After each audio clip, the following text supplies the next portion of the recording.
So the New England Patriots coach Bill Belichick is going to reject the Medal of Freedom offer from Donald Trump. This is the highest award a civilian can get in the United States. It's directly from the president, and Bill Belichick is throwing it back in Trump's face. Now, I want to read you Belichick's statement, and then we'll come back and break it down a little bit. It notes here, recently I was offered the opportunity to receive the Presidential Medal of Freedom, which I was flattered by out of respect for what the honor represents and admiration for prior recipients. Subsequently, the tragic events of the last week occurred, and the decision has been made to not move forward with the award. Above all, I am an American citizen with great reverence for our nation's values, freedom, and democracy. I know I also represent my family and the New England Patriots team. One of the most rewarding things in my professional career took place in 2020 when, through the great leadership within our team, conversations about social justice, equality, and human rights moved to the forefront and became actions. Continuing those efforts while remaining true to the people, team, and country I love outweigh the benefits of any individual award. This is a slam down of Trump. Now, crucially here, the word Trump does not show up. Trump is not mentioned here. Bill Belichick and Trump are friends. Bill Belichick has talked about how he admires and supports Donald Trump. And he accepted this award. He accepted, to attend the ceremony to formally get it more than a week ago. He was going to go to this. But Wednesday happened. Donald Trump's attack on democracy happened. And even somebody that was a Trump supporter and a Trump admirer, and indeed a Trump friend, could no longer bring himself to accept it. Just couldn't do it. He made the right decision here. I'm not even talking about Bill Belichick as some kind of great guy. I mean, this guy supported Donald Trump until recently, and there was a lot more good reasons to oppose Donald Trump even before Wednesday. But clearly, this shows that Trump, even among conservatives, even among the conservative sport crowd, is now a toxic brand. And this isn't the only thing.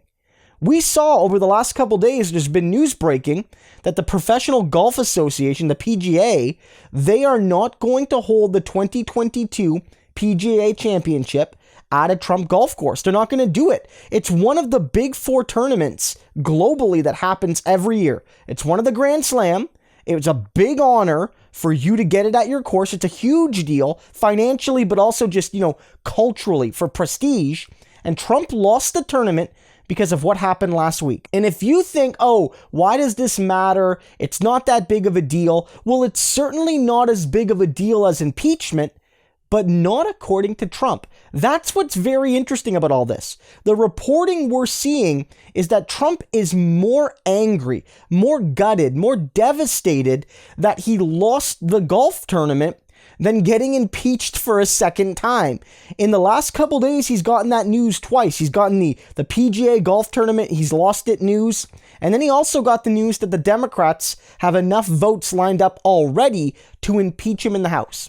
So he will be impeached twice, almost certainly, and he's losing a golf tournament, and the golf tournament matters more. So I think this is actually a huge deal because it's absolutely ego-driven. Trump loves being seen as like part of this macho culture, and there's very few things perceived as macho as NFL football, and Bill Belichick is this winningest coach, and he's friends with Trump, and I think this was a way for Trump to give an award to somebody he admires, and he likes the sports world. He always wanted to be an NFL owner, and they would never let him be one, and this was his way of being part of the cool kids club, and Bill Belichick doesn't even want to come to his party because he's that toxic.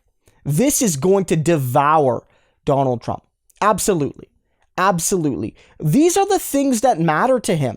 Really? Yeah, sure, he doesn't want to be impeached. Yeah, sure, he doesn't want to lose the perks of office. Sure. But losing his Twitter account, losing his megaphone, losing his fancy golf tournament, and losing his sports friends, and losing his ability to have his awards mean something good is going to mean more than anything else. So this is a big moment. And it's a big moment because within the sports world, people are fairly divided. Unlike in, say, quote unquote, traditional Hollywood, where Trump has, a few conservative supporters, but most of the movie industry is against him. Most of the music industry is against him. In the sports world, there's a lot of Trump supporters. I don't know if it's a majority, but it's fairly divided. There are a lot more conservative athletes than there are musicians. And so to see one of the biggest names in football publicly come out and reject Trump, doesn't say who he is, but reject him based on the actions of himself and his supporters, will have ripple effects. Donald Trump is now realizing that he didn't just lose the presidency, he's losing all of the things he had before he was president. The big rich sports friends, the fancy golf tournaments, which means that he's not even going out of this even. He is going to come out worse than when he went in, and it's its fate that he deserves given how much harm he's caused.